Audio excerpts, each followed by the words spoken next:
যেকোনো সম্পর্কের ক্ষেত্রে একে অপরের প্রতি রেসপেক্ট আর আন্ডারস্ট্যান্ডিং থাকাটা খুব বেশি জরুরি। দুইটা জিনিস থাকলে একটা সংসারের আর কোনো কিছু প্রয়োজন পড়ে না। যেন একটা ডিম ভাজি করেও না ভাত খেলেও অনেক বেশি শান্তি লাগে। আমার বাচ্চাদের এক্সাম চলছে, তার মধ্যেই আয়ানা ভীষণ রকম অসুস্থ। গতকাল রাত থেকে ওর অনেক বেশি জ্বর।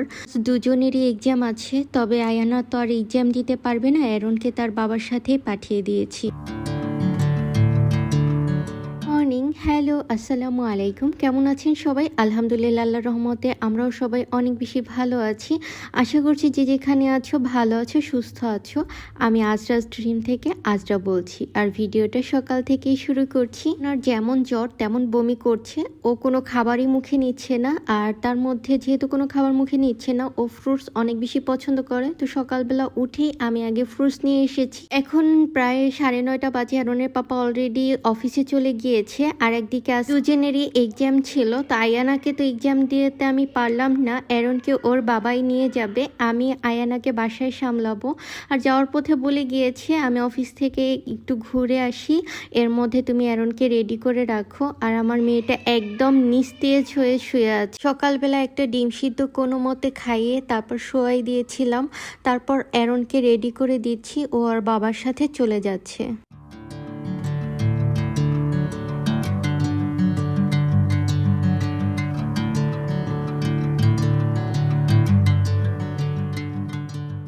আর ওদের এক্সামের টাইমগুলো না একদম বেঠিক সময়ে, দুজনের দু টাইমে। অ্যারনের হয়েছে দুপুরে, আয়ানার সকালে। আমার মনে হয় কি এর থেকে আমার মেয়েটা অসুস্থ হয়ে গিয়েছে। আয়ানাকে যখন আমি স্কুলে নিয়ে যাই তখন বাজে সকাল 8টা, আর বাসায় ফিরি সেই দুপুরবেলা একদম ভর দুপুর 1টা বাজে।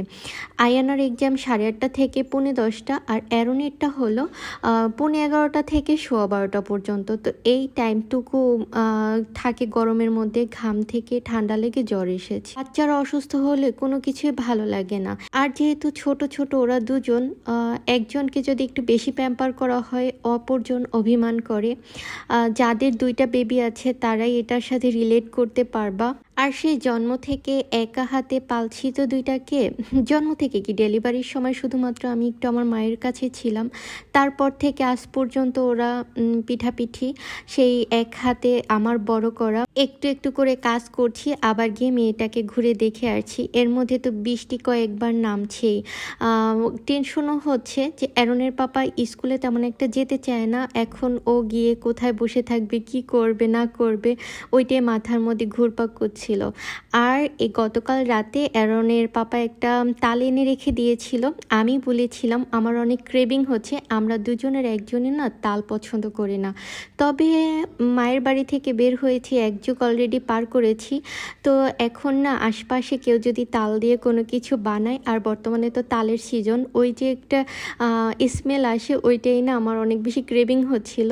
তো তাকে বলা মাত্রই নিয়ে এসেছে। এখন আমি বাচ্চাদের এক্সাম শেষ হবে তারপর একটু পিঠে বানাবো, পিঠে কি রুটি বানানোর ট্রাই করব যদি হয়। আর এবার আমি তাল প্রসেস করেছি, এবার এটাই হচ্ছে আমার লাইফের প্রথম তাল প্রসেস করা। আর তাল দিয়েও যদি কোনো কিছু আমি মেক করে থাকি তাও আমার প্রথম হবে। যাই হোক, দুপুরবেলা মেয়েকে একটু খাওয়ানোর ট্রাই করেছিলাম, ওর জন্য খিচুড়ি রান্না করেছিলাম, কিন্তু কোনোভাবেই খাওয়াতে পারিনি। জাস্ট একটু মালটার রস খাইয়ে মেডিসিনটা খাইয়ে দিয়েছিলাম। কিন্তু খালি পেটে এমনিতেই বমি করে, তারপর খালি পেটে যদি আমি ফ্রুটস দিই তাহলে তো বমি এমনিতেই করবে। তারপরও চেষ্টা করছি একটু একটু খাওয়ানোর জন্য। তো ওকে সময় দিয়ে আবার দুপুরে রান্না বান্না করছি, আবার ছেলেটা আসবে, ওকে খাওয়াতে হবে। তো যেহেতু আমি খিচুড়িটা রান্না করেছিলাম, এর জন্য ভাবলাম আজকে ওদের খাবার তো রেডি করা আছে, একটু ভর্তা ভাত করা যাক। ভর্তা ভাত করতে সময়ও লাগে, কিন্তু ক্রেভিং হচ্ছে তো হচ্ছেই, এজন্য ভাবলাম না, ভর্তা ভাত আজকে আমার করতেই হবে। তো শুটকি, অল্প একটু শুটকি আনা হয়েছিল, তো ওইটুকু আমি প্রসেস করে নিচ্ছি। আর কাঁঠালের বিচি ছিল, তাও ছিল অল্প একটু, তাও চিংড়ি মাছ দিয়ে ভর্তা করব। আর সাথে একটু ধনিয়া পাতার ভর্তা করব, এইটুকুই জাস্ট।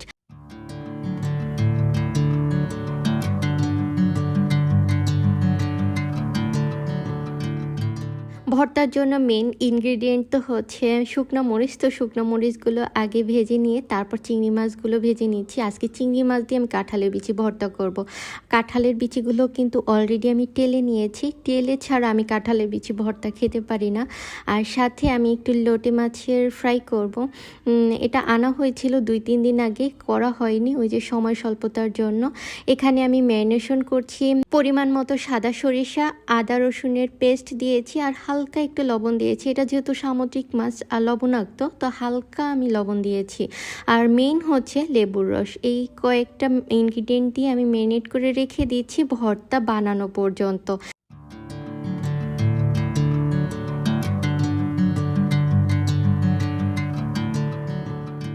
গুঁড়া চিংড়ি মাছ ছিল না, বড় চিংড়ি দিয়ে আজকে ভর্তাটা করলাম। আর চিংড়ি মাছগুলো ভাজা হয়ে গেলে হালকা একটু সরিষার তেলের মধ্যে আমি শুটকিগুলো দিয়ে দিচ্ছি। আমি কিন্তু আগে শুটকি খেতেই পারতাম না, শুটকির গন্ধ নিতেই পারতাম না। বাহির থেকে চিতই পিঠা আর ভর্তা কিনে এনে খেতে খেতে আমি শুটকি ভর্তার প্রেমে পড়ে গিয়েছি। এখন আর শুটকি থেকে গন্ধ পাই না, তবে শুটকি দিয়ে কোনো তরকারি বা সবজি যারা রান্না করে খাও, আমি কিন্তু এটা খাই না।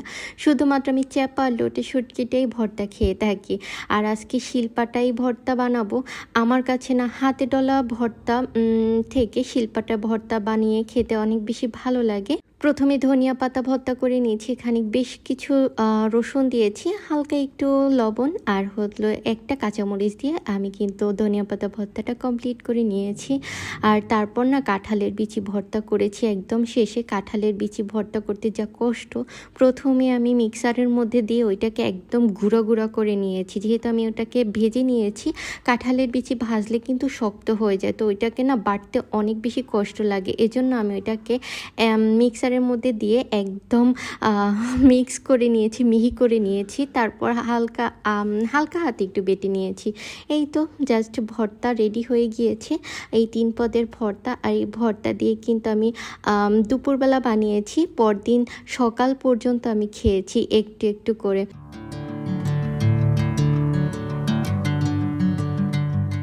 শিলপাটায় ভর্তা বানানোর পর পাটায় মাখা ভাত কে কে খেতে পছন্দ করো বলো তো? আমার তো ভীষণ রকমের পছন্দ। এখানে একবার খেয়েছি, তারপর কিন্তু শাওয়ার নিয়ে আবার আমি সাজিয়ে গুছিয়ে ভাত খেয়েছি। আর এখানে এখন এসেছি লোটে মাছটা ফ্রাই করতে।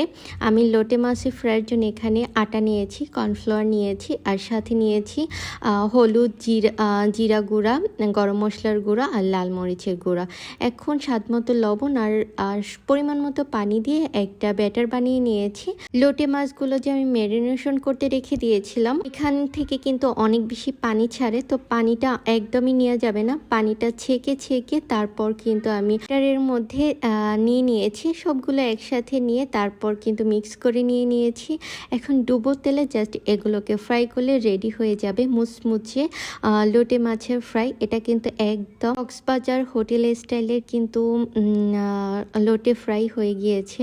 এটা অনেকে পছন্দ করে না, তবে লেবুর রস আর হচ্ছে সরিষা বাটাটা দিলে সামুদ্রিক মাছের যে একটা স্মেল আছে ওইটা কিন্তু একদমই আসে না। আমি এখন ডুবো তেলে এটাকে ভেজে নিয়েছি, তারপর আবার 1 প্লেট ভাত নিয়ে বসে গিয়েছি। সবগুলো আমার পছন্দের মেনু ছিল, তো এখন যদি আমি ভাত না খাই তাহলে মন ভরবে না। পেট তো অলরেডি ফুলফিল হয়ে আছে, কিন্তু মনে তো চাচ্ছে যে আমি আরও 1 প্লেট ভাত খাই, তাই বসে গিয়েছিলাম।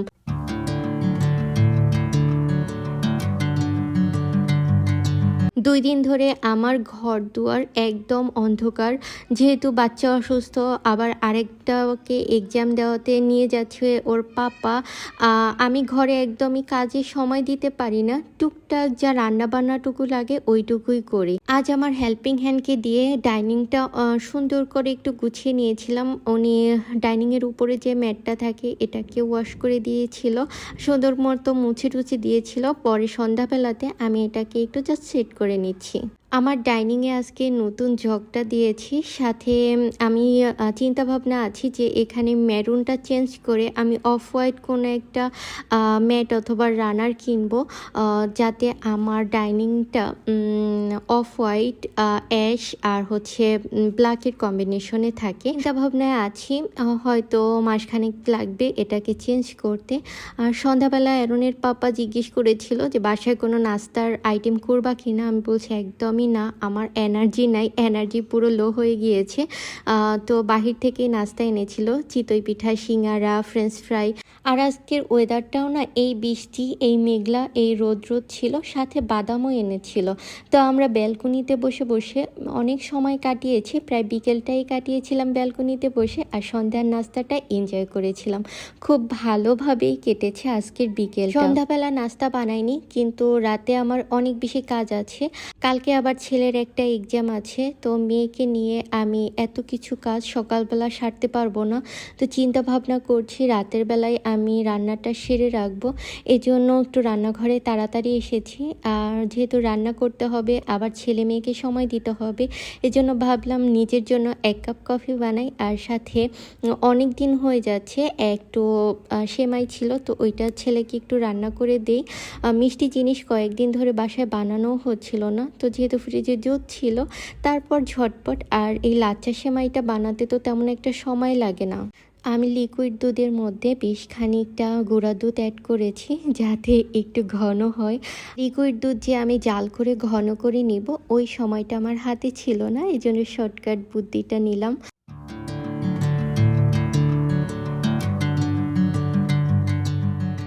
মিষ্টি খাবারের মধ্যে আমি একটু এলাচ দিতে পছন্দ করি। এখানে অনেকে লবঙ্গ, দারচিনি, আবার তেজপাতাও দেয়, কিন্তু আমার কাছে শুধুমাত্র এলাচের ফ্লেভারটা ভালো লাগে। একদিকে সেমাইয়ের জন্য দুধটা জাল হচ্ছে, আর একদিকে তো আমি কফির জন্য দুধ বসিয়ে দিয়েছি।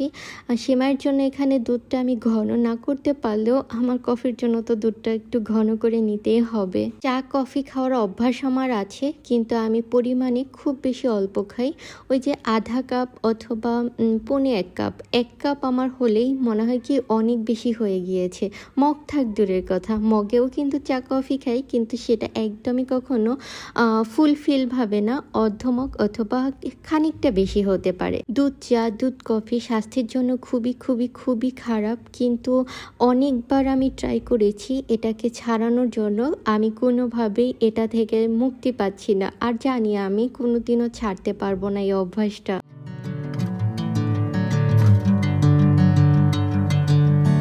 Bring me into golden sunlight. সেমাই রান্নাটাও অলরেডি ডান। এখন 1 কাপ কফি বানিয়ে নিয়েছি, আর অ্যারনের পাপাকে বলেছি আমার 2টা এতক্ষণ আমি সামলিয়েছি, এখন এই 2টা তোমার, এখন এই 2টাকে তুমি একটু সামলাও। আমি একটু ধীর সুস্থ মাথায় কফি খাই।